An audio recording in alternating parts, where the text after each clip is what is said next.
Have you ever felt the sting of betrayal? That moment when someone you trusted, a friend, a partner, even a colleague, lets you down in a way that leaves you questioning everything. It's a pain that cuts deep, one that can linger like a shadow, coloring how you see yourself and the world around you. Betrayal isn't just about the act itself. It's about the emotional aftermath, the doubt, the anger, the feeling that the ground beneath you has shifted. But what if I told you there's a way to not only survive that pain, but to rise above it, stronger and more resilient than before? That's where Stoicism comes in. This ancient philosophy, practiced by some of history's greatest minds, offers timeless tools for healing emotional wounds and reclaiming your peace. Marcus Aurelius, the Roman emperor and Stoic philosopher, once wrote, "You have power over your mind, not outside events. Realize this, and you will find strength." Think about that for a moment. In the face of betrayal, it's easy to feel powerless, as if your emotions are at the mercy of someone else's actions. But Stoicism flips that script. It teaches us that while we can't control what others do, we can control how we respond. This isn't about suppressing emotions or pretending the hurt doesn't exist. It's about acknowledging the pain, then choosing to rise above it with clarity and purpose. In this video, we'll explore how Stoic principles like acceptance, perspective shifts, and emotional control can help you transform betrayal from a source of suffering into a catalyst for growth. We'll dive into practical strategies, how to reframe the situation, how to detach from the need for external validation, and how to cultivate inner resilience that no one can take from you. This isn't just philosophy, it's a roadmap for emotional healing, one that's been tested for centuries. So if you're ready to turn pain into power, let's begin. Because the truth is, betrayal doesn't have to define you. It can refine you if you know how to use it. Betrayal hurts precisely because it feels personal, like a direct strike against who we are. But Stoicism invites us to step back and see it differently. Imagine this: a coworker you trusted takes credit for your idea in a meeting, leaving you blindsided. Your first reaction might be anger, even shame. Why did they do this to me? Here's where Epictetus, one of Stoicism's greatest teachers, offers a liberating shift. He famously said, "Some things are up to us and some are not. The actions of others not up to us. Our judgment of those actions, our response, even our healing." That's where our power lies. Think of betrayal like bad weather. If a storm ruins your picnic, you wouldn't blame yourself, you'd adapt. The coworker's choice, the friend's dishonesty, the partner's broken promise, these are like storms. They happen to us not because of us. Stoicism doesn't ask you to pretend it doesn't sting. Instead, it asks, what if this wasn't about you at all? What if their actions reveal more about their character than yours? That shift doesn't erase the pain, but it does drain its poison. Take a moment to reflect. Recall a time you felt betrayed. Did you tie their actions to your worth? Maybe you thought, if I'd been smarter, kinder, more enough, this wouldn't have happened. That's the trap. Stoicism untangles it by separating the act from your value. The truth: you could have been perfect, and they still might have made the same choice. Their behavior lives in the realm of what's not up to you, and that's where you learn to let go. This isn't passivity, it's empowerment. By refusing to internalize what you can't control, you reclaim energy for what you can, rebuilding trust in yourself, setting boundaries, even growing wiser about human nature. The Stoics didn't deny pain, they just refused to let it define them. And that's how you turn betrayal from a wound into wisdom. Acceptance isn't about surrender, it's about clarity. When betrayal hits, our instinct is to fight the reality of what happened. We replay the moment, searching for ways it could have gone differently, or we drown in why questions that have no answers. But Stoicism offers a radical alternative: stop resisting. Seneca, the great Stoic thinker, put it bluntly: what need is there to weep over parts of life? The whole of it calls for tears. His point wasn't pessimistic but liberating. Life will include pain, betrayal, loss, disappointment. Fighting that truth only tightens its grip on us. Think of it like quicksand. The more you thrash against it, the faster you sink. But if you relax, accept where you are, you buy time to find solid ground. Society tells us pain is unfair, that we deserve better. Stoicism replies, fairness isn't the universe's job description. Expecting life to be just sets you up for endless frustration. The coworker who stole your idea, the friend who ghosted you, their actions aren't cosmic punishments. They're simply part of the messy human experience. When you stop taking betrayal personally, you start seeing it objectively. Here's a practical way to practice this shift. Grab a notebook and write down the betrayal in plain, factual terms. No adjectives, no emotional labels. Instead of "my best friend cruelly abandoned me," write, "my friend stopped responding to messages on March 12th. Notice how the second version feels lighter." It's the same event, but stripped of the story we layer onto it. Our suffering doesn't come from the facts, it comes from the meaning we assign them. Writing it this way trains your brain to separate what happened from how you feel about it. This isn't cold or unfeeling. It's giving yourself space to process without getting lost in the storm. Imagine holding a glass of muddy water. Shake it and the water stays cloudy. Let it sit and the dirt settles, leaving clarity. Acceptance works the same way. When you stop agitating the wound with resistance, you create room for healing. The pain might not vanish overnight, but its power over you will fade. And that's where true recovery begins, not in changing what happened, but in changing how you carry it. Epictetus, the Stoic philosopher born into slavery, understood powerlessness better than most. Yet his teachings reveal a paradox. Those who feel most betrayed often hold more power than they realize, just not in the way they expect. The dichotomy of control, his foundational idea, draws a clear line between what we command, our judgments, intentions, and reactions, and what we don't, everything else, including others' choices. When betrayal strikes, this distinction becomes life-saving. Picture Seneca, Rome's famed philosopher-statesman, exiled to Corsica by Emperor Claudius over false accusations. He could have raged against the injustice, but instead he wrote letters refining Stoic theory and cultivated his inner resilience. The island didn't shrink him, his response expanded him. Here's the crucial shift. Betrayal tempts us to obsess over the betrayer's motives. Why did they do this? As if solving that riddle would undo the hurt. But Stoicism redirects the question inward. What part of this can I actually influence? Maybe you couldn't control your partner's infidelity, but you control whether you stalk their social media or rebuild self-respect. You couldn't stop a colleague's sabotage, but you decide whether to confront them professionally or redirect energy into standout work. The moment you stop pouring fuel on their actions by fixating on them, you starve the fire of your suffering. Try this exercise right now. Take a sheet of paper and draw 2 columns. Label one, their choices, the other, my responses. Under theirs, list every aspect of the betrayal that was never yours to govern. Their dishonesty, their hidden motives, their refusal to apologize. Now, in your column, identify what was and is yours, setting boundaries, choosing not to retaliate.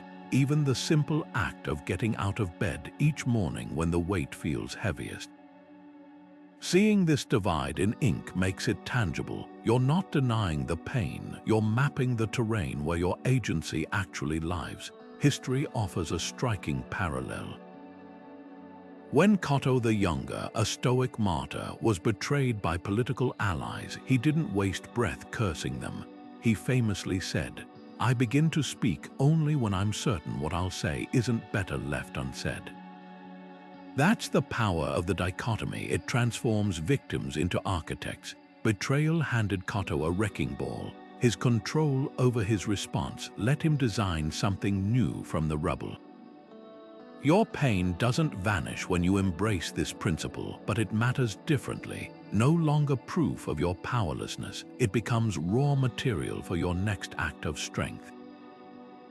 Amor Fati, the Latin phrase meaning love of fate, might sound like an impossible ideal when you're reeling from betrayal.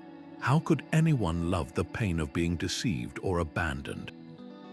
But this Stoic principle, later embraced by Nietzsche, isn't about pretending the hurt doesn't exist. It's about recognizing that every experience, even the most painful, becomes part of the raw material that shapes who you are. Marcus Aurelius, in his private journals, wrote, "The impediment to action advances action. What stands in the way becomes the way." Think about that for a moment. The very betrayal that feels like an obstacle could actually be the path forward, if you choose to see it that way. Consider the story of a tree growing on a windy cliff. The constant battering of the wind forces its roots to dig deeper, its trunk to grow stronger. Without that resistance, it would never develop the resilience to survive. Betrayal works the same way. It forces you to confront truths about others, about yourself, about what truly matters. Maybe it taught you to trust your instincts more, or revealed which relationships were built on shaky ground. Perhaps it pushed you to set boundaries you'd avoided or ignited a fiercer commitment to self-respect. These aren't small things, they're the roots and trunks of a stronger you. Here's a challenge: grab a pen and paper or open the Notes app on your phone and answer this question. What's one positive change, however small, that emerged from my experience of betrayal? Maybe it's a newfound independence after a partner's infidelity, or a sharper eye for red flags after a friend's dishonesty. Even something as simple as "I learned to speak up for myself" counts. The goal isn't to sugarcoat the pain, but to acknowledge that you've already begun transforming it. Amor Fati isn't passive acceptance, it's active participation in your own growth. Marcus Aurelius faced betrayals too: political backstabbing, military coups, even family strife. Yet his journals reveal a man who consistently asked, "What can this teach me?" Not "why me," but "what now?" That shift in focus changes everything. When you start viewing betrayal as a harsh but effective teacher, it loses its power to define you. Instead, it becomes a chapter in a larger story, one where you're the author, not the victim. So don't just endure your fate, love it for what it's forcing you to become. One of the most powerful tools the Stoics left us isn't found in grand gestures or dramatic speeches. It's in the quiet, consistent practice of journaling. Marcus Aurelius, the emperor who ruled an empire, still made time each morning to pour his thoughts onto parchment. His meditations, now read by millions, were never meant for publication. They were private conversations with himself, raw, unfiltered, and profoundly honest. That's the heart of Stoic journaling. It's not about crafting perfect prose, but about creating a space where you can meet your emotions with clarity, not chaos. Start with what the Stoics called morning pages. Before the day's distractions set in, take 10 minutes to write freely. No editing, no self-censorship. The goal isn't to solve anything immediately, but to observe. Try prompts like, "What did this betrayal reveal about what I truly value?" Or "Where did my expectations clash with reality?" Notice how different this feels from replaying the hurt in your head. Writing forces vagueness into specificity. Anger like, "I hate what they did" becomes, "I feel disrespected because I value loyalty deeply." That shift alone drains the emotion's intensity and turns pain into insight. Here's the key: write without judging yourself. If your hand wants to scribble, "I'm such a fool for trusting them," let it. Stoicism teaches that judgment often adds a second layer of suffering to the original wound. By allowing your thoughts to exist without critique, you're not agreeing with them. You're simply acknowledging their presence, like clouds passing across the sky.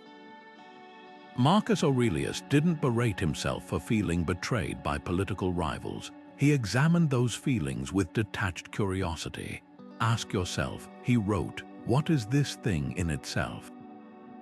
What is its nature? That's the journaling mindset, treating emotions as data, not directives. For a practical framework, borrow from Epictetus' 3 disciplines: desire, action, and assent. First, explore desire. What did you want from the relationship that you didn't receive? Then action. How did you respond when the betrayal came to light? Finally, assent. What judgments did you attach to the event? Maybe you decided, this proves I'm unlovable, or all people are selfish. Seeing these judgments on paper makes them easier to challenge. Would you accept those statements if a friend wrote them about their own pain? Probably not. The magic of this practice lies in its repetition. Healing isn't a single aha moment. It's the accumulation of small, honest reflections that gradually rewrite your relationship to the experience. Set a reminder for the same time each day. Use a cheap notebook so you're not tempted to make it pretty. The messier the pages, the more real the progress. Over time, you'll notice something surprising. The betrayal that once consumed your thoughts will start to feel like one thread in a much larger tapestry. A thread that, however painful, helped you weave a stronger, wiser version of yourself. There's a moment after betrayal when the story you tell yourself becomes more painful than the event itself. They ruined me. I'll never trust again. This proves I'm unworthy. These narratives solidify like plaster, trapping you in a role you never chose, the victim. But Stoicism offers a chisel. Seneca, writing to a friend after his own exile, compared life's hardships to storms at sea. A ship doesn't control the wind, he noted, but it can adjust its sails. The storm isn't the problem, it's assuming you're powerless against it. Let's try an exercise. Close your eyes and picture the betrayal as a scene in a book. Now imagine handing that book to 2 different authors. The first writes a tragedy, the day everything was taken from me. The second pens a hero's journey, the day I discovered my strength. Both are true, but only one gives you agency. Stoicism asks you to become the second author. When a friend betrays a secret, you could frame it as proof people are cruel, or as the lesson that taught me discernment. The facts don't change, but the meaning you assign them changes everything. Seneca's letters reveal a profound truth. Suffering isn't measured by what happens to us, but by the stories we attach to it. When pirates captured Julius Caesar, he didn't spend his captivity obsessing over their injustice. He joked with them, studied their customs, and later, after his ransom was paid, hunted them down with calm precision. His focus wasn't, why me, but what now? That's the pivot from victim to victor. The pirate attack became a footnote in his story, not the title. Here's how to start reframing. Take that painful moment and ask 3 Stoic questions. What did this reveal about my values? What skills did it force me to develop? Where did I surprise myself with my own resilience? Maybe the partner who cheated revealed how deeply you value honesty, a gift, however painful, that clarified your non-negotiables. Perhaps the colleague's betrayal pushed you to advocate for yourself in ways you'd avoided. These aren't silver linings, they're the actual metal beneath the tarnish. The Stoics didn't deny pain. They denied pain the final word. When Marcus Aurelius faced revolts within his own army, he wrote, "The obstacle in the path becomes the path." Not despite the obstacle, but because of it. Every betrayal carves out a hollow space inside you. What you fill it with, bitterness or wisdom, is where your power lies. So close this chapter not with "they did this to me," but but with "I survived this and here's how I grew." That's how a victim's story becomes a victor's manifesto. Forgiveness in Stoicism isn't about excusing bad behavior or pretending the betrayal didn't matter. It's a radical act of self-liberation, cutting the rope of resentment so you can move forward unshackled. Epictetus put it bluntly, any person who doesn't wish to be harmed won't be harmed. When you think you've been injured, it's your own judgment that's injured you. Think about that. The coworker who stole your idea, the friend who betrayed your trust, their actions happened once. But every time you replay the hurt in your mind, you hand them the power to harm you again. Stoic forgiveness flips the script. It's not for them, it's for you. Modern science backs this ancient wisdom. A landmark study from Stanford University tracked two groups, one that practiced forgiveness techniques, another that held onto grievances. Over time, the forgiveness group reported lower stress, better sleep, even improved cardiovascular health. Their bodies literally lightened the load of anger. This isn't spiritual idealism, it's biology. Resentment floods your system with cortisol, the stress hormone that clouds judgment and weakens immunity. Forgiveness, by contrast, is like hitting the brakes on that toxic cycle. Here's where Stoicism goes deeper. Forgiveness isn't a one-time event, it's a daily discipline. Picture a glass of water with a drop of ink. One drop doesn't change much, but add drops daily, and soon the water turns murky. Anger works the same way. Each time you dwell on the betrayal, you add another drop. Stoic practice: stop adding ink, start pouring fresh water, small acts of redirecting your focus. When the memory surfaces, acknowledge it without fueling it. That happened, it hurt, but I choose not to drink the poison. Some misunderstand Stoic forgiveness as cold detachment. But consider Marcus Aurelius, who wrote tenderly about loving even those who wronged him. When someone sins against you, ask what good or harm they thought would come of it. Understanding that, you'll feel compassion, not rage. Compassion here isn't weakness, it's strategic. Anger bonds you to the person who hurt you, like handing them a remote control to your emotions. Forgiveness takes back the remote. Try this reframe next time resentment flares. Imagine the betrayer as a child. What wounds might have shaped them? Fear, insecurity. This isn't absolving their actions, it's seeing their humanity. As Seneca noted, no one becomes wicked overnight. The colleague who undermined you, the partner who lied, they weren't targeting you, they were stumbling through their own darkness. Understanding this doesn't mean reconciliation. It means freeing yourself from the myth that their choices define your worth. Practical step: write a letter you'll never send.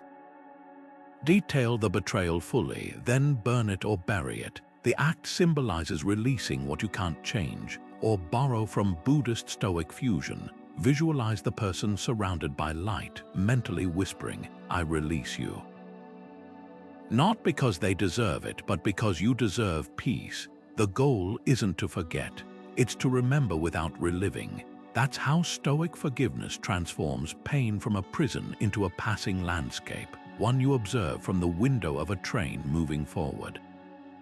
Imagine standing on a mountaintop, looking down at a storm rolling through a valley below. From this height, the lightning strikes and swirling winds appear almost small, part of a larger landscape, not something happening to you. That's the essence of the Stoic view from above, a powerful mindfulness technique to dissolve the intensity of betrayal. When emotions feel like they're swallowing you whole, this practice pulls you upward, turning raw pain into something you can observe with clarity instead of drowning in it. Marcus Aurelius used this mental shift often, picturing the vastness of time and space to remind himself that his personal struggles were just brief ripples in the grand scheme.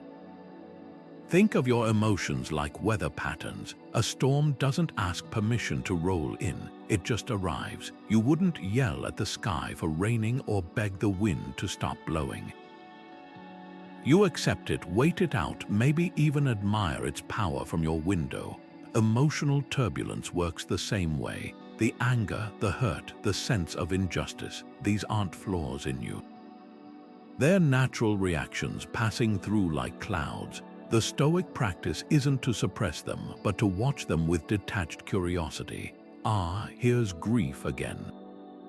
Interesting how it tightens my chest. This slight mental distance, just noticing without grabbing hold, keeps you from being swept away. Here's how to try it right now.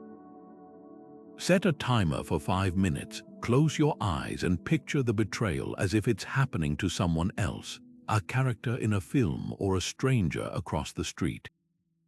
Notice the details, what was said, how the body language shifted, the moment trust fractured. But from this detached vantage point, ask yourself, what's really happening here? Not why did they hurt me, but what's the broader human truth at play? Maybe it's about fragile egos, fear of loss, or patterns repeating from the betrayer's own past. This zoomed-out view doesn't excuse the action, but it does drain its personal venom.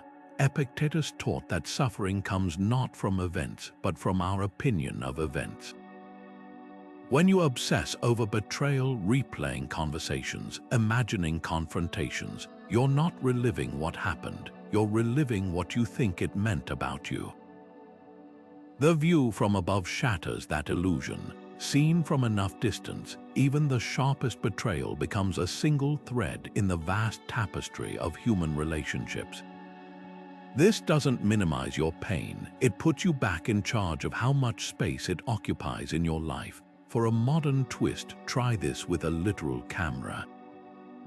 Scroll through photos from before the betrayal, images where you felt happy, confident, whole. Notice how that version of you still exists, untouched by what came later. The Stoics knew this truth. No one can betray the core of who you are unless you hand them the keys. Mindfulness isn't about escaping emotion. It's about realizing you're the sky, not the storm. And no matter how violent the weather gets, the sky never breaks. Premeditatio Malorum, the Stoic practice of premeditation of evils, sounds grim at first glance. Why would anyone willingly imagine future betrayals? But here's the paradox. By mentally rehearsing life's worst-case scenarios, you strip them of their power to shock or derail you. Seneca compared it to a sailor studying storms before setting sail. The goal isn't to live in fear, but to navigate with eyes wide open. Think of it as emotional inoculation. Just as a vaccine introduces a weakened virus to build immunity, premeditatio exposes you to imagined adversities to strengthen resilience. Consider how athletes train. A quarterback doesn't wait for the actual game to decide how to handle a blitz. He drills it repeatedly until his response becomes second nature. Betrayal deserves the same preparation. Picture this: your closest work ally suddenly sides with a rival, undermining you in a key meeting.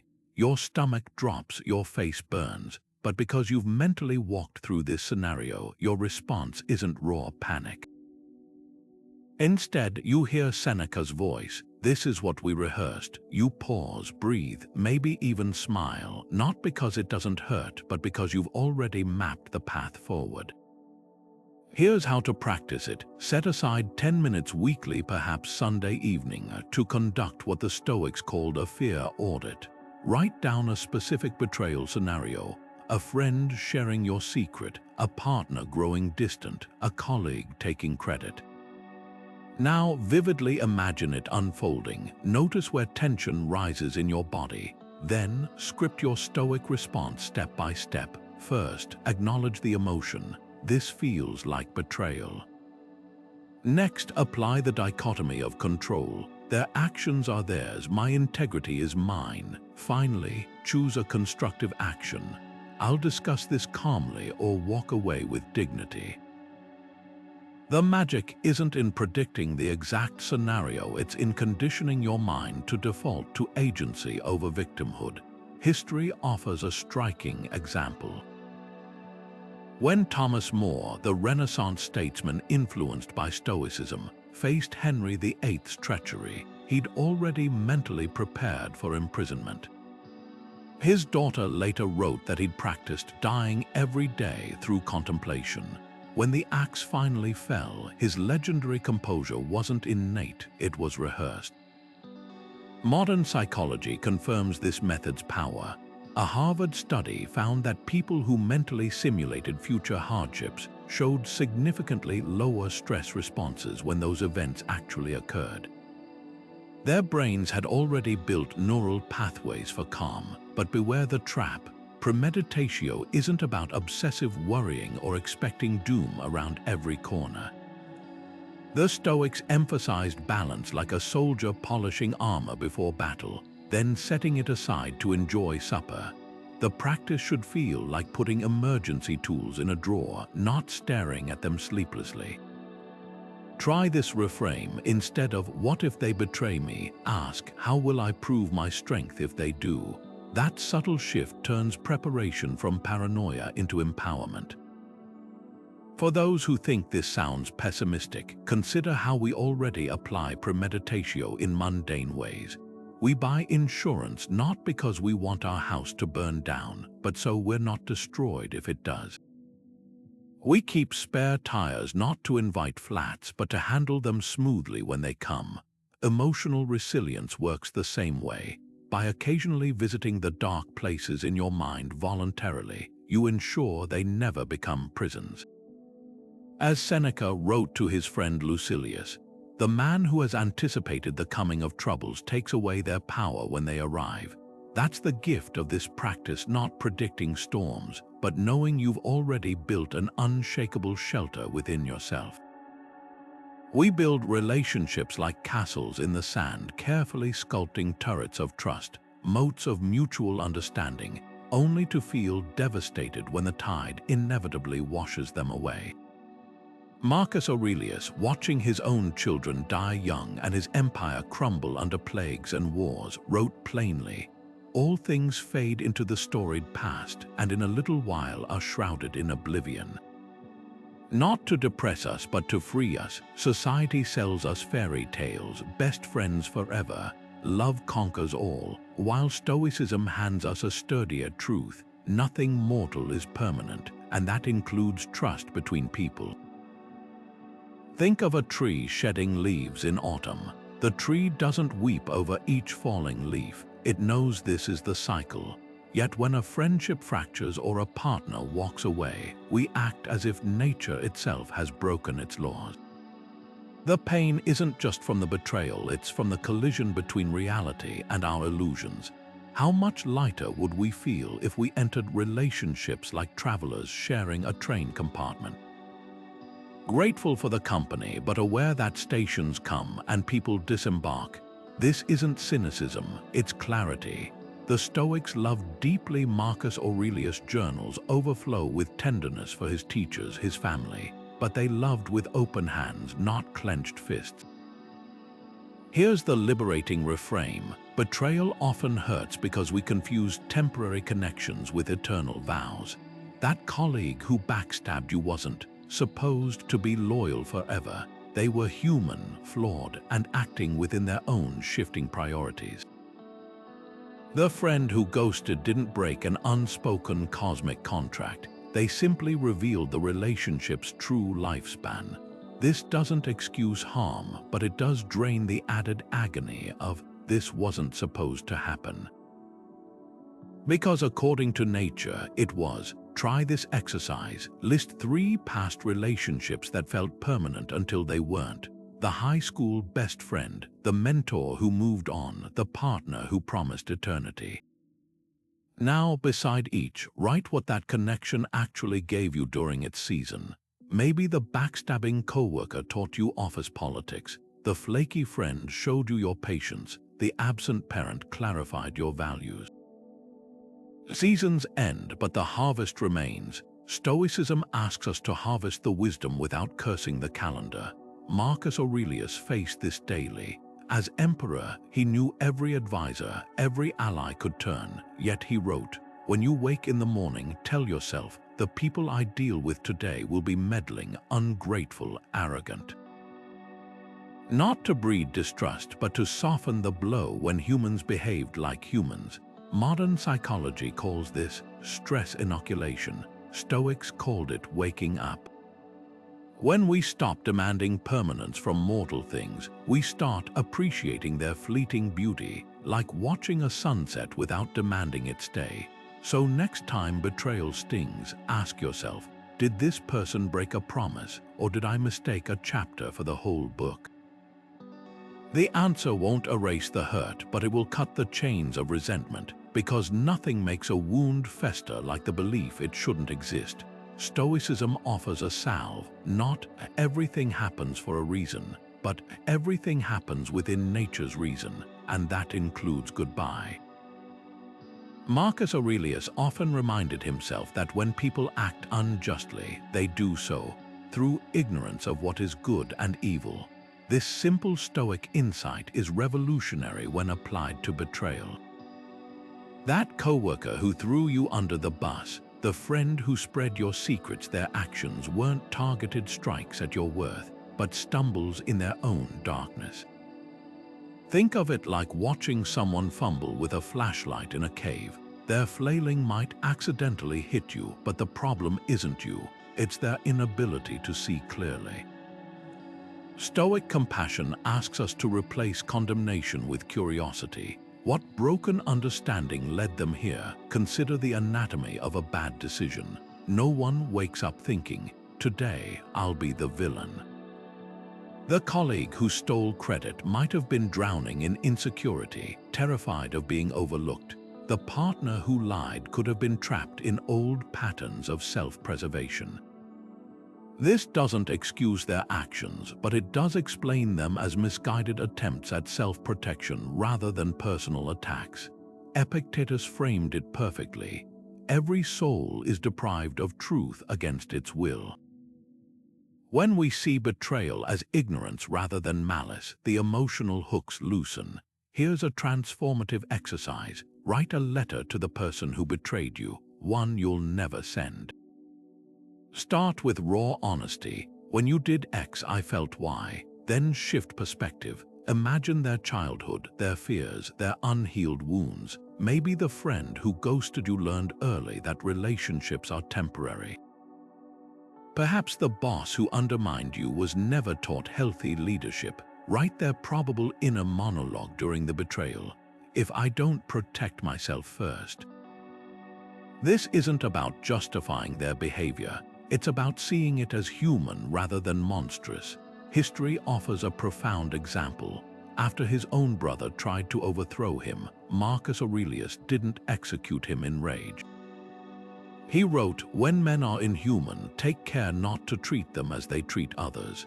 He recognized his brother's actions sprang from fear and ambition, not some inherent evil. That detachment allowed Marcus to rule with stability rather than vengeance.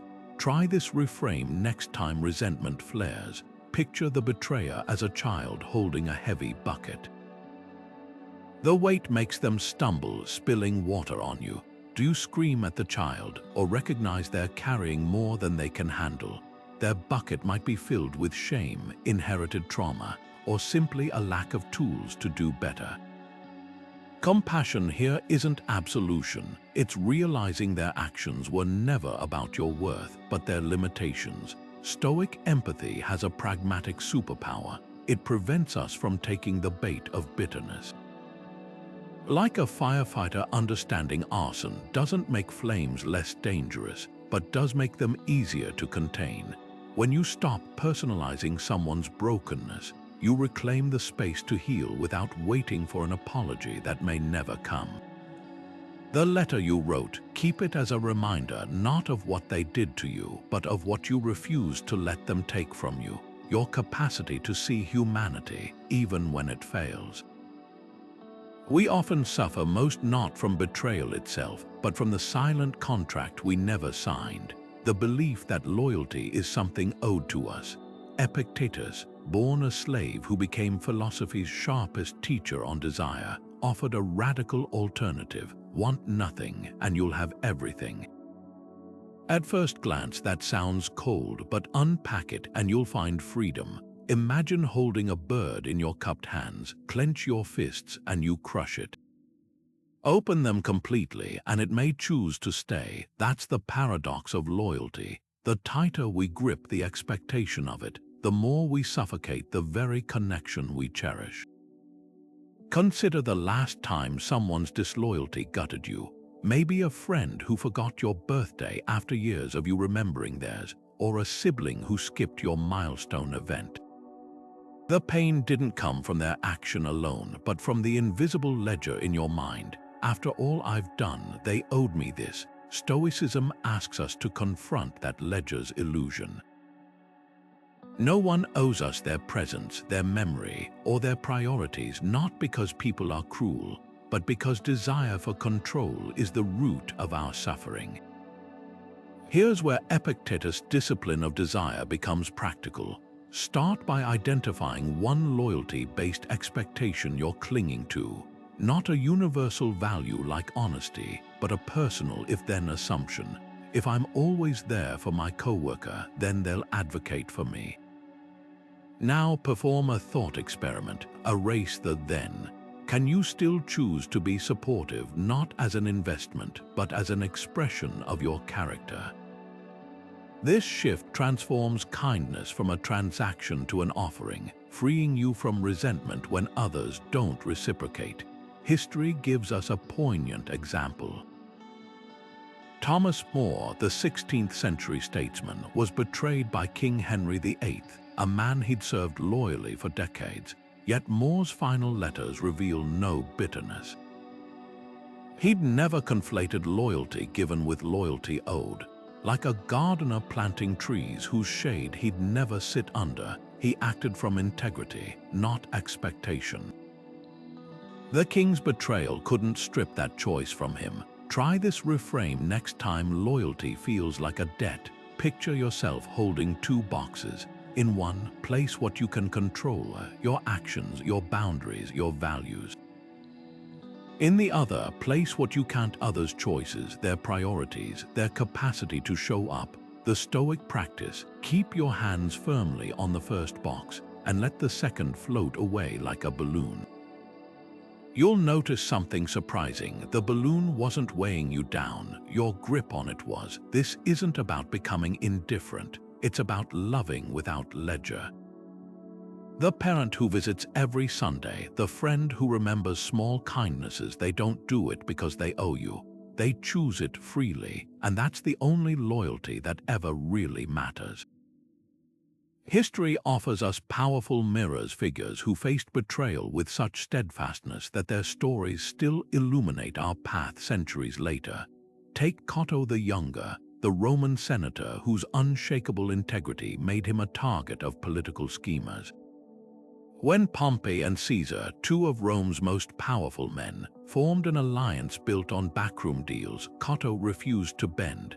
They mocked him, exiled him, even physically dragged him from the Senate floor to silence his dissent. Yet his final act, choosing death over submission to tyranny, wasn't defeat. It was the ultimate assertion of control. You can break my body, but not my will. Modern parallels abound. Imagine a whistleblower today, risking career and reputation to expose corruption. The tools of betrayal change. The choice between comfort and conviction does not. Then there's Seneca, the philosopher who tutored Nero only to be betrayed by the emperor he'd mentored. Ordered to commit suicide after being falsely accused of conspiracy, Seneca faced his end with eerie calm. As his friends wept, he reminded them, "What need is there to weep over parts of life? The whole of it calls for tears." His death wasn't just stoic, it was pedagogical.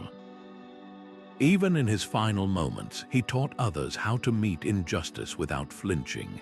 Today, we might think of a trusted employee fired for speaking truth to power, or a partner walking away after years of support. Seneca's lesson: betrayal can take everything except your ability to choose how you leave the stage. But Stoic resilience isn't just about grand exits. Consider Portia Catanis, Cato's daughter. who endured her husband Brutus's assassination and the collapse of their republic. Rather than crumble, she channeled grief into purpose, smuggling messages for the resistance, even famously swallowing hot coals to avoid capture. Her story whispers to the single parent betrayed by a spouse or the activist abandoned by allies. Pain isn't a full stop, it can be a semicolon, with courage writing the next clause. Here's where these stories become practical. Choose a Stoic mentor, not to idolize but to converse with.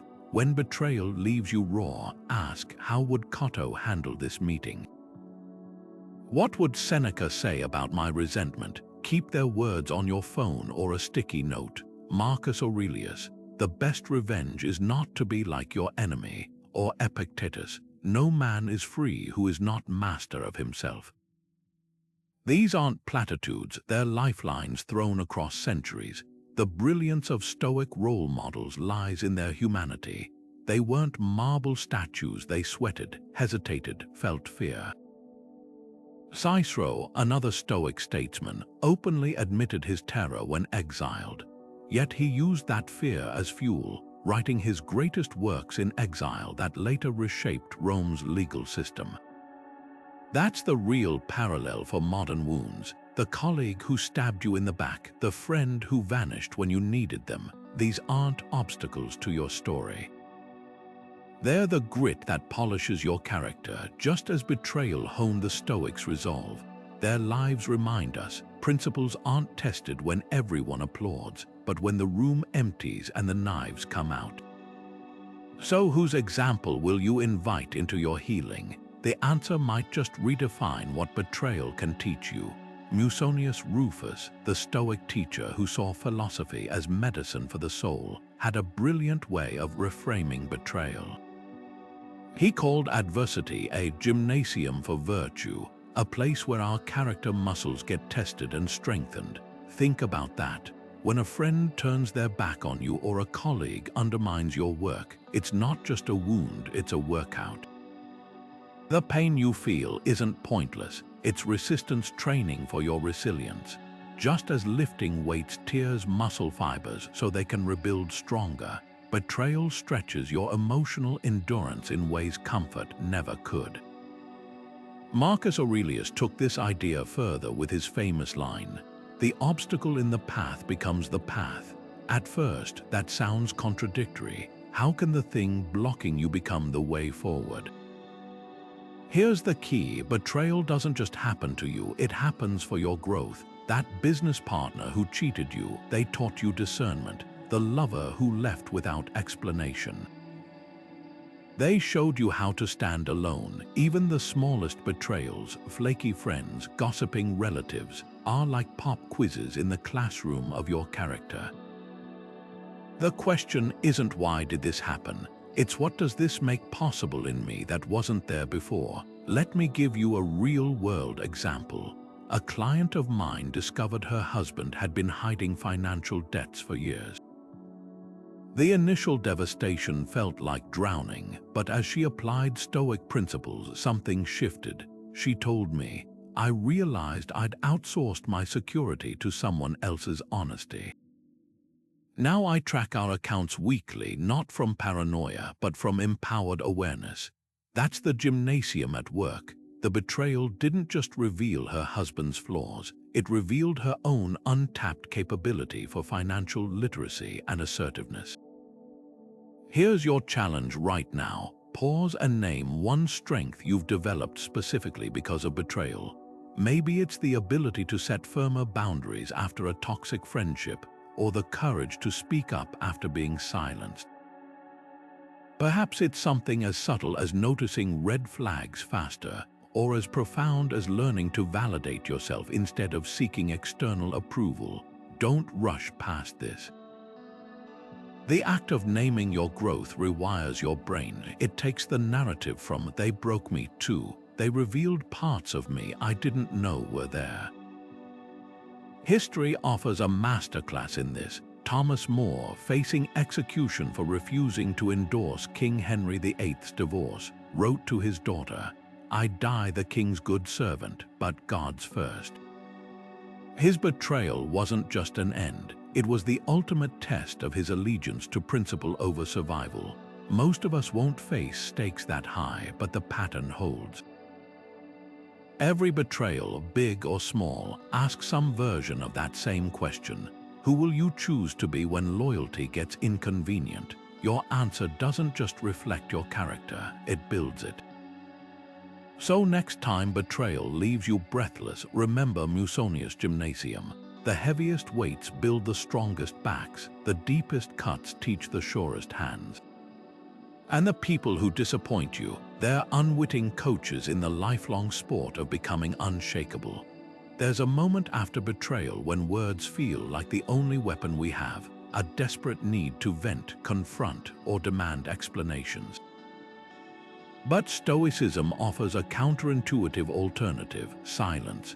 Not the silence of submission, but the kind Epictetus described as guarding your peace. Picture two paths after a colleague stabs you in the back. Path 1, firing off a furious email, rallying allies to your side, or publicly shaming them. Path 2, sitting with the hurt, journaling your rawest thoughts, and waiting until the storm inside you calms enough to see clearly. The first might feel righteous in the moment, but the second. That's where real power lies. Epictetus, who knew a thing or two about injustice after being born into slavery, put it bluntly, "We have 2 ears and 1 mouth, so we can listen twice as much as we speak." Stoic silence isn't about swallowing your pain, it's about refusing to let emotion hijack your integrity. Think of it like a courtroom. When you're hurt, your feelings are the emotional witness, screaming their testimony.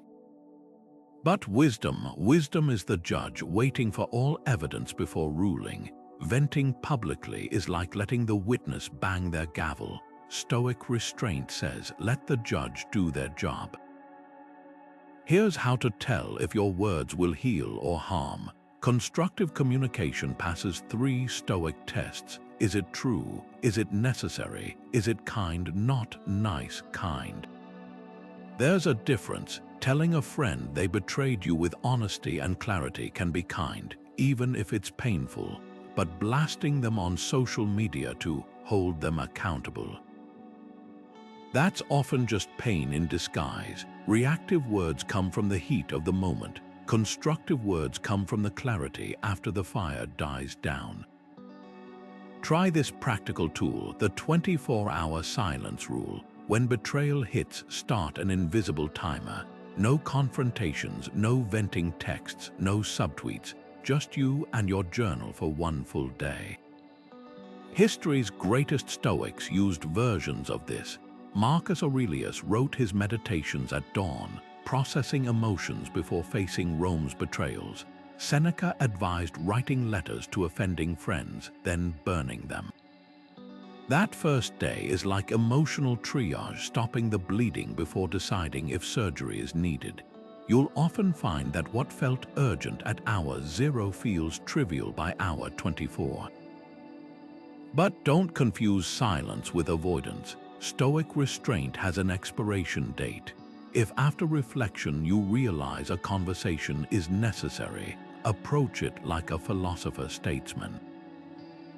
Picture Cato the Younger, who faced political betrayals daily. He didn't ignore injustice, he met it with measured, precise words. His speeches weren't emotional eruptions, they were scalpels. That's the art of Stoic silence, knowing when to let the storm pass so your words can land with the weight they deserve, not the heat you felt in the moment. There's a neuroscience twist here worth noting. Studies show the amygdala, the brain's alarm system, needs 6 to 8 hours to reset after emotional trauma.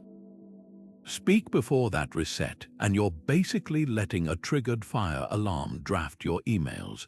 Stoic silence gives your prefrontal cortex, the rational commander, time to reclaim control. The ancient practice accidentally predicted modern science. Time doesn't just heal wounds, it reveals whether they even need stitches. Consider the alternative. How many bridges have been burned by words spoken in anger? How many misunderstandings grew because someone interpreted their hurt as truth? Zeno, the founder of Stoicism, lost everything in a shipwreck before turning to philosophy. Imagine if he'd spent years cursing the sea instead of building a new life. His silence wasn't surrender, it was the space where wisdom grew. Your betrayals deserve the same fertile ground, not the barren soil of reactive words, but the rich compost of reflection. Because in the end, the right silence speaks louder than the wrong words ever could. One of the biggest misconceptions about Stoicism is that it teaches emotional numbness, that to practice it, you must lock away your feelings in some distant mental vault. Nothing could be further from the truth. True Stoic detachment isn't about suppression. It's about developing the ability to observe your emotions without letting them hijack your reasoning. Imagine standing by a river, watching leaves float past. You see each one clearly, the jagged edges of anger, the deep red of grief, the flickering light of joy, but you don't jump in after them. That's the essence of what Seneca called the wise person's relationship to emotion in his letters to Lucilius. He didn't advocate ignoring grief when his own son died. He wrote about weeping openly while refusing to let sorrow dictate his actions. Modern neuroscience actually confirms this ancient wisdom. Studies show that when we label emotions, simply naming what we feel, the amygdala's panic signals quiet down, while the prefrontal cortex, the brain's reasoning center, becomes more active. Stoic detachment works the same way. It's not about denying that betrayal hurts. It's about saying, this is pain from feeling deceived, rather than spiraling into, I'm ruined forever. The difference is subtle but transformative. Suppression is holding your breath underwater, pretending you don't need air. Detachment is rising to the surface, taking deep breaths, and deciding whether to dive back in or swim elsewhere. Seneca's letters reveal this balance beautifully. When comforting a grieving friend, he didn't say, "Stop feeling sad." He acknowledged the ache of loss while cautioning against letting it consume every waking moment. "Tears fall, but they should fall like rain," he wrote, "not become a flood that drowns the fields." That's the Stoic ideal, allowing emotions their space without granting them dominion over your life. Think of a parent comforting a child after a nightmare. They don't mock the fear or ignore it. They acknowledge it. That dream sounded scary, while gently guiding the child back to reality. But look, your room is safe. Stoicism asks us to extend that same compassionate clarity to ourselves. Here's a practical way to practice this today. Next time betrayal stirs up anger or sadness, try the third-person technique. Instead of thinking, "I'm so angry they did this," step back and say, "Your name is feeling anger because their trust was broken." This tiny shift creates just enough space to feel the emotion without fusing with it. It's why Marcus Aurelius referred to his own rage in his journals as the fit trying to take hold, personifying it as something passing through him, not defining him. The myth of the unfeeling Stoic likely comes from mistaking resilience for indifference. But true resilience isn't a lack of feeling. It's the capacity to feel deeply while still choosing how to act. A surgeon doesn't suppress their empathy for a patient. They harness it to steady their hand. Similarly, Stoic detachment lets you honor your emotions without letting them perform surgery on your life with shaky hands. After all, what good is anger if it burns down your own peace? What use is grief if it erases all memories of joy? The goal isn't to eliminate the emotional spectrum, but to become its attentive conductor, knowing when to let the music swell and when to gently bring it to rest. Epictetus offered a simple yet brutal test for choosing companions. Ask yourself what you want in a friend, then become that person first. At first glance, it sounds like a recipe for loneliness. Why shouldn't we seek comfort when hurting? But the Stoic twist lies deeper. Sympathy that merely echoes our pain keeps us circling the drain of betrayal, while wisdom pulls us upward. Picture two friends after a breakup. One fuels your outrage, "You deserve better." The other asks quietly, "What part of this reflects your patterns?" The first feels like a warm blanket, the second like cold water to the face. But which actually helps you grow? Zeno of Citium learned this the hard way. After losing everything in a shipwreck, his cargo, his wealth, his entire livelihood, he wandered into an Athens bookstore and discovered Xenophon's writings on Socrates. That moment didn't just comfort him, it rerouted his life. The shipwreck became the catalyst for founding Stoicism precisely because he didn't surround himself with people who pitied his loss. Instead, he sought thinkers who challenged him to rebuild differently. His famous metaphor of the clenched fist versus the open hand captures it perfectly. Sympathy clenches tight around your pain. Wisdom opens pathways through it. This raises an uncomfortable question. How many people in your inner circle would pass Epictetus' association test? Not the "who brings casseroles when you're grieving" test, but the "who challenges you to transmute grief into growth" standard. Start with a simple audit. List 5 people you interact with most. Next to each name, note whether time with them leaves you more aligned with your values or more entangled in complaints. One coffee date with a friend might leave you energized to tackle challenges. Another fuels resentment loops about coworkers. The difference isn't kindness, it's philosophical alignment. Marcus Aurelius modeled this with his inner circle. As emperor, he intentionally surrounded himself with philosophers like Rusticus and Apollonius, not sycophants. When political betrayals mounted, these were the voices reminding him, "You're not responsible for others' actions, only your responses." Modern research confirms their impact. A Harvard study found people adopt the emotional tone and even problem-solving approaches of their closest contacts within 3 months. Your support system isn't just company, it's the unseen architect of your resilience. Practical step: initiate a gradual upgrade. For every venting session you have about betrayal, schedule one conversation with someone who asks better questions.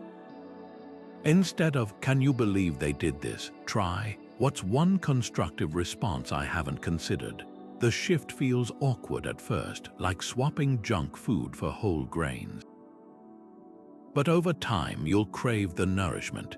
Zeno's shipwreck proved a radical truth. Sometimes the best support system isn't the one that helps you mourn what was lost, but the one that shows you what might be gained. After all, the people who truly strengthen your Stoic practice won't just dry your tears, they'll hand you the tools to build a sturdier ship. Imagine holding an hourglass, watching the sand pour from top to bottom. That finite flow is your most precious resource after betrayal, not just time itself, but the energy contained within it. Marcus Aurelius, lying on his deathbed, wrote with startling clarity, "You could leave life right now." Let that determine what you do and say and think, not as morbid fixation, but as urgent clarity. Every moment spent replaying that painful conversation, obsessing over their motives, or drafting imaginary confrontations in your head. That sand you'll never get back. The Stoic question isn't, "How do I stop hurting?" but "Where will my pain take me next?" Here's the hourglass metaphor in practice. The upper chamber represents your limited emotional bandwidth. Each grain of sand is a unit of attention. Betrayal tempts you to flip the hourglass upside down, repeatedly pouring energy into rumination, venting to anyone who'll listen, stalking social media for clues.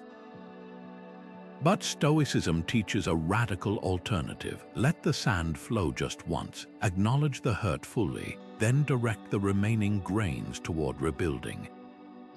Think of it like a business owner after a financial loss. They wouldn't keep rereading the audit report, they'd pivot toward solvency. Your heart deserves the same strategic focus.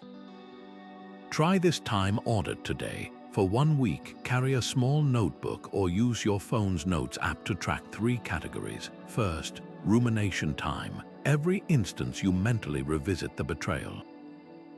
Second, reconstruction time, actions that actively heal or improve your situation. Therapy, skill building, reconnecting with neglected passions. Third, neutral time, necessary life tasks done without emotional charge, work, chores, sleep. Most discover a shocking imbalance: 40 minutes daily replaying a 2-minute betrayal, 3 hours scrolling their ex's Spotify playlists. Meanwhile, the gym membership gathers dust, the creative project stays unfinished, the friendships go unnurtured. Seeing this ratio in ink makes it undeniable. You're not lacking time to heal, you're misallocating it. Seneca, in his letters to Lucilius, observed how people guard their money fiercely but squander time carelessly. You're living as if destined to live forever, he chided. Post-betrayal, this truth stings sharper. That colleague who stole your promotion, they've moved on. The friend who ghosted, they're likely not losing sleep over it. Meanwhile, you're paying compound interest on emotional debt they've already defaulted on. The Stoic solution isn't suppression, it's strategic redirection. Instead of, "I won't think about them," try, "For every minute I spend on this pain, I'll invest 2 in something that makes me prouder." History gives us a masterclass in this. After being exiled by Emperor Claudius, Seneca didn't fill his days with petitions or bitterness. He wrote philosophy, cultivated gardens, and advised friends through letters. His exile became his most productive period precisely because he treated time as currency. Modern psychology confirms his approach. Studies on post-traumatic growth show that survivors who channel energy into meaningful activities rather than dwelling on injustice report higher life satisfaction than before their trauma. The pain didn't disappear, it got outcompeted by purpose. Your hourglass is always flowing. The question is whether you'll spend your grains building monuments to what broke you, or bridges to what awaits. Epictetus had a blunt way of dealing with rumors and slander. If someone told you that a certain person was bad-mouthing you, would you rush to defend yourself? No, you'd shrug and say, "They must not know my other faults, or they wouldn't have mentioned only these." He compared gossip to a dog barking at a passing cart, loud, meaningless noise that says more about the barker than the target. Picture this: you're walking down the street when a stranger yells insults from their porch. Do you stop to argue or keep walking? The Stoic choice is clear. The cart doesn't stop for the dog, and your character shouldn't halt for slander. Marcus Aurelius took this further with a razor-sharp question he'd ask himself daily. Does this harm my character or just my reputation? There's a world of difference. Reputation is what others think you are. Character is what you know you are. When colleagues whisper behind your back or ex-partners spin false narratives, their words can't stain your integrity unless you hand them the brush. Aurelius faced this constantly as emperor, politicians spreading lies to undermine him, soldiers questioning his decisions. His journals reveal the antidote. The best revenge is to be unlike your enemy. Not to silence them, but to live so aligned with your values that their words become irrelevant. Here's how to put this into practice. Craft a personal mantra for moments when gossip reaches your ears. Not a fluffy affirmation, but a Stoic weapon. For Marcus, it was, "What doesn't benefit the hive doesn't benefit the bee. Yours might be. Their words are their weather. My integrity is my climate." Or borrow from Epictetus. If the accusation is true, correct it. If false, laugh at it. Write it on your phone's lock screen or repeat it during your morning routine until it becomes reflexive. The goal isn't to suppress the sting, it's to shorten its lifespan from days to seconds. History offers a masterclass in this. When Zeno, the founder of Stoicism, was mocked publicly for his philosophical teachings, he didn't retaliate or wilt. He simply said, "You've done a fine job ridiculing my cloak, now let's see you refute my arguments." The crowd's laughter turned to silence. Modern research backs his approach. A study in the Journal of Experimental Psychology found that people who mentally reframe social rejection as the other person's issue, not their deficiency, recover faster and maintain higher self-esteem. The Stoics were ahead of the curve. Gossip only gains power when you treat it as a verdict rather than static noise. Try this 3-step filter next time rumors come your way. First, ask Epictetus' question, "Is this within my control?" If the answer's no, mentally file it under dog barking. Second, apply Marcus' test. Does this damage my character or just my reputation? If it's the latter, redirect energy to actions that reflect your true values.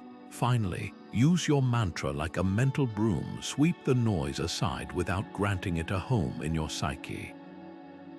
Over time, you'll notice something liberating. The less you react to slander, the quicker it evaporates. Because like a dog left ignored, most gossips eventually tire of barking at someone who won't play fetch. Seneca, the Stoic philosopher who endured exile, betrayal by Nero, and countless political backstabbings, kept a practice that might surprise you: a gratitude journal.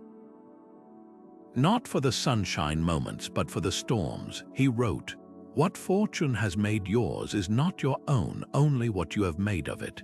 That radical shift, thanking life not for what happened to you, but for what it revealed in you, is the alchemy that turns betrayal's lead into gold. Imagine holding a shattered vase. You could weep over the pieces or marvel at how the cracks let in new light. Gratitude isn't about pretending the break never occurred. It's about recognizing that even fractures can create unexpected beauty. Here's the twist most miss. Stoic gratitude isn't passive acceptance, it's active excavation. When a colleague steals your idea, gratitude digs for the lesson in discernment. When a friend ghosts you, it unearths the gift of self-reliance. Even the pettiest betrayals, like being left out of a group event, can become mirrors showing you where you've outsourced your worth.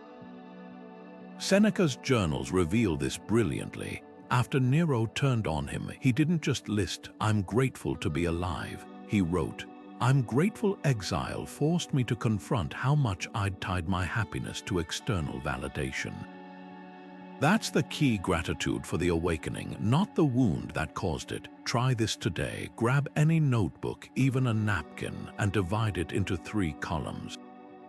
In the first, name the betrayal bluntly: "My partner cheated." In the second, identify the raw emotion it triggered: "I felt disposable." Now the Stoic pivot. In the third column, mine for the insight. Maybe I discovered my worth isn't tied to their fidelity, or I learned to trust my instincts about red flags earlier. This isn't toxic positivity. It's forensic gratitude, dissecting the pain to extract its nutrients. Like a surgeon removing shrapnel, you're not celebrating the injury, you're salvaging strength from the scars. History offers a masterclass in this. When Boethius, the 6th century philosopher, was imprisoned and sentenced to death on false charges, he didn't spend his final days cursing his betrayers. He wrote The Consolation of Philosophy, arguably the West's first gratitude journal for adversity. One passage stands out: "Had I not been cast down, I would not have looked up to see the stars." His betrayal became the very thing that clarified his deepest values. Modern psychology confirms this effect. Studies on post-traumatic growth show that people who practice targeted gratitude after crises, specifically for what the hardship taught them, report higher resilience long-term than those who focus only on general blessings. So here's your challenge: pick one betrayal that still smarts. Now ask Seneca's razor-sharp question: how has this made me more of who I aspire to be? Maybe the friend's dishonesty taught you to speak up when boundaries are crossed. Perhaps the boss's favoritism pushed you to build skills no one can ignore.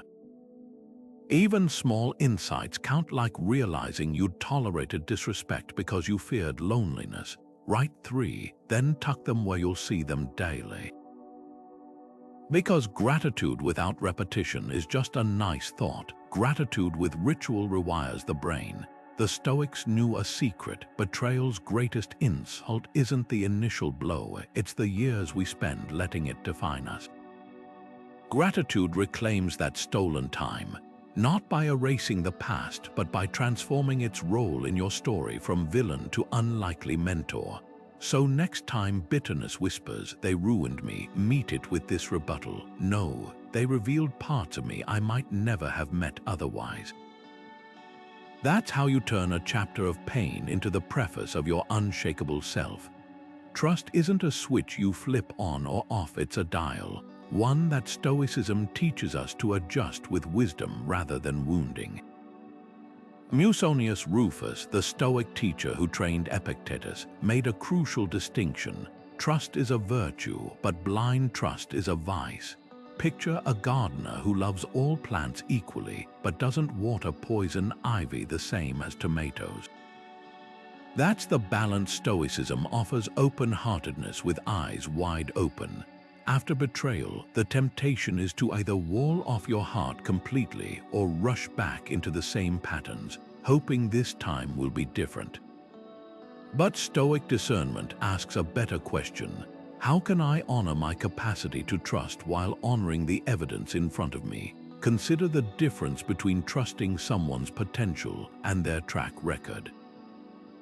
A Stoic approach doesn't assume the worst in people, but it doesn't ignore their actions either. Imagine lending a friend money after they've repaid you promptly before. That's trust grounded in evidence. Now imagine lending to someone who's burned you twice while swearing. This time's different. That's not trust, it's magical thinking. Musonius put it bluntly: we don't blame the knife for cutting us if we grab it by the blade. The knife isn't evil, our grip was unwise. Similarly, trusting someone who's shown consistent unreliability isn't virtuous, it's ignoring reality. Here's how to recalibrate that dial. Start with a simple ledger. On one side, list the person's trustworthy actions, kept confidences, followed through on commitments. On the other, note the breaches, broken promises, patterns of deceit. If the second column outweighs the first, Stoic wisdom suggests adjusting your expectations not with bitterness, but with the clarity of a doctor reading a chart. You wouldn't yell at the thermometer for showing a fever, you'd treat the infection. Boundaries are where this philosophy gets practical.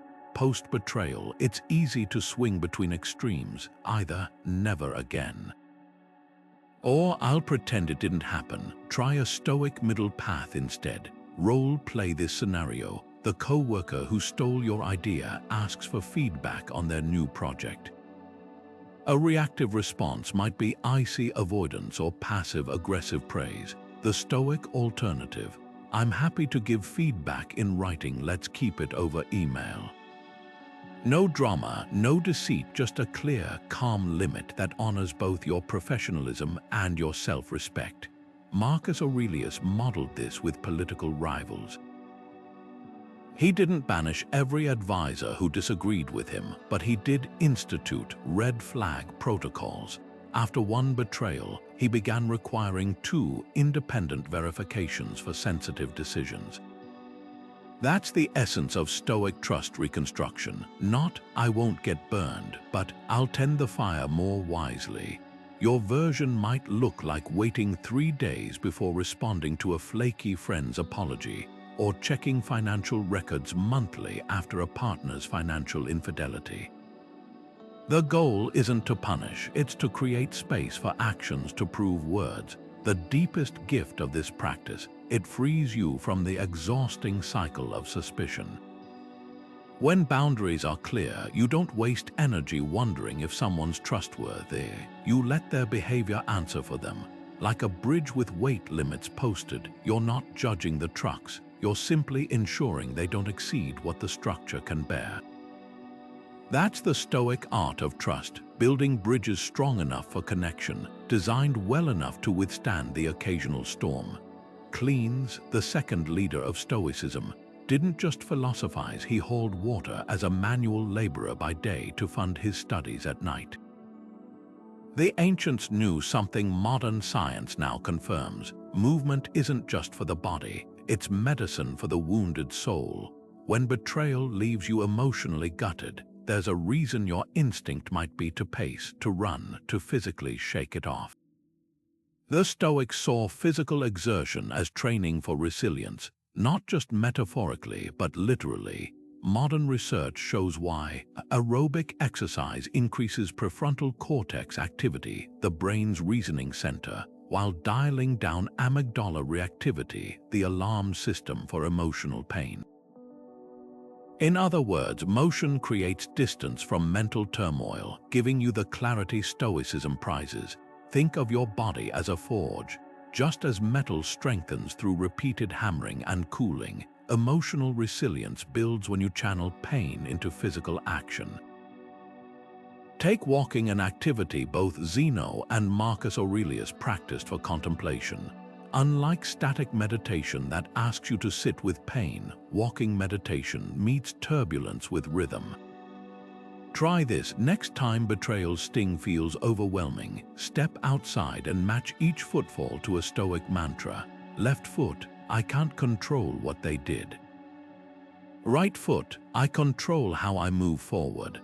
The bilateral stimulation of walking left-right, left has been shown to reduce emotional distress by engaging both brain hemispheres, creating space between you and the raw hurt. History offers a powerful case study in Roman bath culture.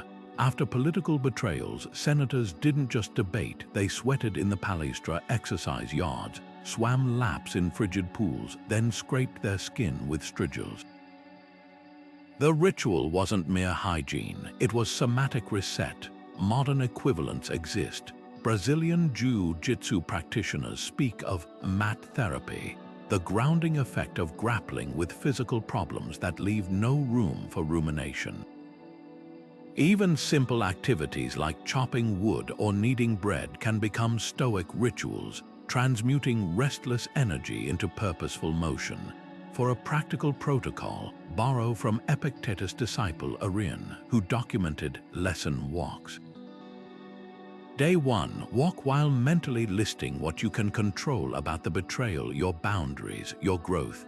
Day 2, focus on what you can't, their remorse, others' opinions. The physical act of moving forward while categorizing these thoughts reinforces Stoic detachment kinesthetically. Science backs this. A Cambridge study found participants who walked while processing emotional events had 30% greater cognitive flexibility afterward, the ability to reframe perspectives.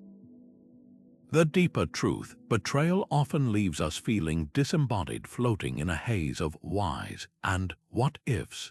Physical exertion anchors you back in the tangible world where agency still exists. When Cleans carried those water jugs, he wasn't just earning coins, he was proving to himself that even when philosophy felt abstract, his strength remained concrete. Your version might be lifting weights to the cadence of "This doesn't define me," or swimming laps until the water washes away the mental loops. The goal isn't exhaustion, it's embodiment. Because healing isn't just something you think your way through. It's something you move through, one deliberate step at a time. Marcus Aurelius had a nightly ritual that might surprise you. He didn't just collapse into bed after ruling Rome. Instead, he took time to converse with his journal, turning the day's chaos into clarity. Picture this, the emperor, alone with his thoughts by lamplight, writing phrases like, "Today I overcame interference from others' actions," or "I saw anger in the Senate but chose not to mirror it." This wasn't mere diary keeping, it was emotional alchemy. By revisiting betrayals with deliberate detachment before sleep, he prevented them from hijacking his rest. Modern science now confirms what the Stoics intuited. The brain consolidates memories during sleep, prioritizing whatever we focus on last. Letting betrayal dominate your pre-sleep thoughts is like handing your subconscious a script titled, "Reasons I'm a Victim." Aurelius flipped that script nightly, rewriting his narrative from "what they did to me" to "how I rose above it." Here's how to adapt his ritual. Set aside 10 minutes before bed. No screens, no distractions, and ask 3 Stoic questions. What did today's challenges reveal about my character? Where did I exercise control when others didn't? What's one small proof of my resilience? Be concrete. Maybe you bit back a sarcastic remark to a disloyal colleague, or you noticed your heart rate stabilize during a tense conversation. These micro-victories train your brain to spotlight agency over injury. Aurelius didn't just vent about betrayals, he documented his mastery of them. His journals are filled not with rants about treacherous senators, but notes like, "Even when others act unjustly, I remain anchored to my principles." That's the Stoic sleep secret. You don't relive the storm, you record how you steadied the ship. Now try the Stoic pause, a breathwork technique Epictetus likely practiced. When betrayal memories surface as you're drifting off, inhale for 4 counts, hold for 7, exhale for 8. This isn't just relaxation, it's cognitive recalibration. With each extended exhale, mentally insert a "but after the painful thought." My friend betrayed me, but I now know my discernment needs sharpening. My partner lied, but I'm learning to validate myself.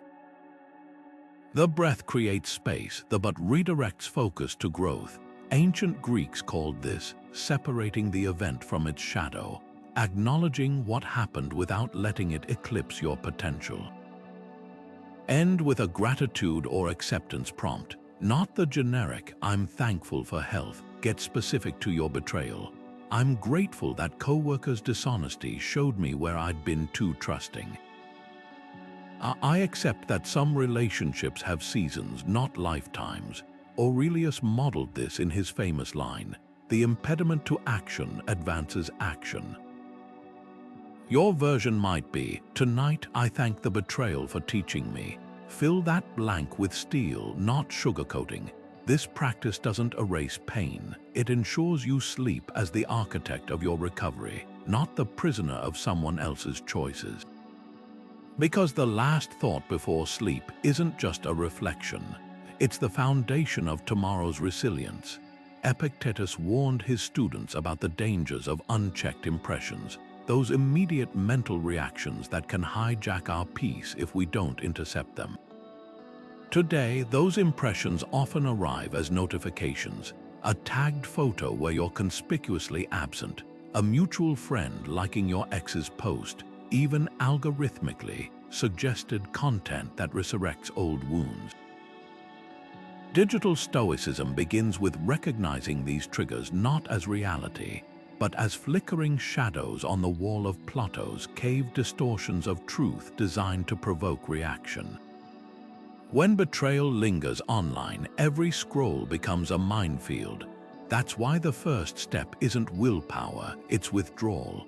A digital detox isn't running away, it's reclaiming the mental space to separate what happened from how it's being weaponized by platforms built to exploit engagement. Seneca, who called crowds a kind of slavery, would have scoffed at the modern illusion that visibility equals validation. He wrote, "To be everywhere is to be nowhere," a prescient critique of social media's fractured attention. Post-betrayal, this rings painfully true. That compulsive checking of their profile, it's not curiosity, it's self-sabotage disguised as vigilance, like picking at a scab while demanding it heal faster. The Stoic alternative: treat your online presence like a Roman villa with a guarded gate, not closed permanently, but with clear criteria for entry. Start with a 30-day cleanse, delete apps, mute keywords, and replace doom scrolling with deliberate acts of reclamation, journaling, nature walks, or reconnecting with offline passions that don't require an audience. Here's the twist most miss. Digital detachment isn't about silencing others. It's about hearing yourself again. When a friend's tagged vacation photo triggers envy, apply Epictetus' 3-question filter. Is this within my control? Does this reflection align with facts? What action serves my growth? Often, you'll find the answer isn't in commenting or blocking, but in closing the app and calling someone who reminds you of your worth beyond the algorithm. History offers an unexpected parallel. Just as Seneca retreated to his countryside estates to escape Rome's gossip, modern research shows even brief digital breaks reduce cortisol spikes by up to 60%. Your version of a Stoic retreat might look like turning off read receipts, setting screen time limits, or designating analog hours where your phone stays in another room. The goal isn't monastic isolation, it's creating enough space to ask Seneca's piercing question. Am I using this tool, or is it using me? Because healing requires more than unfollowing someone. It demands rediscovering who you are when no one's watching. Building lasting resilience after betrayal isn't about grand gestures, it's the quiet, daily rituals that rewrite your relationship with pain. Musonius Rufus, the Stoic teacher who trained Epictetus, compared habit formation to carving a riverbed. Drop by drop, the water finds its path. Your 5-minute daily Stoic practice works the same way. Start with Premeditatio Malorum, the ancient exercise of mentally rehearsing challenges. Each morning, spend 60 seconds visualizing one potential friction point, a difficult interaction with someone who betrayed you, or a moment when resentment creeps in. But here's the key shift. Don't just imagine the scenario. Visualize yourself responding with calm agency. Picture your breath steady, your posture grounded, your words measured. This isn't pessimism, it's emotional inoculation. Transition seamlessly into journaling with Marcus Aurelius' 3-question framework. First, what's within my control today?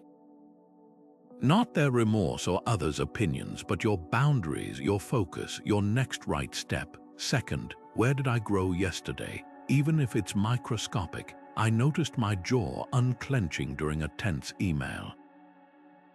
Third, what's one act of defiance against bitterness? Maybe it's texting a friend you've neglected or researching a class that excites you. Keep this brutally short, 3 sentences max. The power lies in consistency, not volume. Anchor your practice with a mindfulness cue borrowed from Clean's, the water carrier philosopher. Choose a routine action, washing hands, brewing tea, as your Stoic trigger. For those 30 seconds, embody Epictetus' dichotomy. Feel the water's temperature, what you control, while releasing thoughts about others' choices, what you don't. This tactile anchor prevents Stoicism from becoming abstract theory. Musonius was adamant that habits need accountability. Pair your practice with a weekly audit every Sunday. Review your journal for patterns. Not to judge, but to observe. Did premeditatio soften my reactions? When did old wounds hijack my focus? Treat it like a physician reviewing charts, adjusting treatment as needed. Here's your actionable checklist. 1. Morning premeditatio, 60 seconds visualize plus respond. 2. Auraline journaling, 3 questions, 3 sentences. 3. Trigger mindfulness, 30-second sensory anchors, 3x daily. 4. Weekly audit, 5-minute pattern review. The magic isn't in any single element, but in their synergy. Like a blacksmith's daily hammer strikes, these small, repeated actions forge unshakable resilience. Not by numbing the pain, but by transforming its weight into strength. Betrayal may leave scars, but as we've seen, those scars can become maps guiding us toward deeper wisdom and unshakable resilience. From the initial sting of broken trust to the profound realization that our power lies not in others' actions but in our responses, Stoicism offers more than comfort. It provides a roadmap for transformation. Think back to where we began, that raw, disorienting pain of feeling wronged. Now consider how far we've traveled. You've learned to separate what's within your control from what isn't, to reframe betrayal as a harsh but effective teacher, and to reclaim your energy from the grip of resentment. These aren't just philosophical concepts, they're tools forged in the fires of real human experience, tested across centuries by everyone from enslaved philosophers to emperors. Marcus Aurelius, who faced betrayals that threatened empires, left us a compass for these moments. You have power over your mind, not outside events. Realize this and you will find strength. That strength isn't about suppressing emotion. It's about honoring your pain while refusing to let it dictate your future. Every betrayal you've endured, every broken promise or act of dishonesty has been an invitation, albeit a painful one, to discover just how unbreakable you truly are. The coworker who stole credit, the friend who vanished when you needed them most, the partner who broke faith, they didn't write your story. They simply turned the page to a chapter where you became the author. This isn't a journey you walk alone. In the comments below, share one insight that reshaped your perspective. Maybe the moment you recognized a betrayal as someone else's limitation rather than your failure, or the practice that helped you rebuild trust in yourself. Your story could be the torch that lights someone else's path through their darkness. And if you found value here, consider joining our community of modern Stoics. Hit that subscribe button for weekly guidance on turning life's sharpest edges into tools for growth. Because the truth is, betrayal doesn't get the final word unless we hand it the pen. Your resilience, your wisdom, your unshaken core, these are the endings you choose to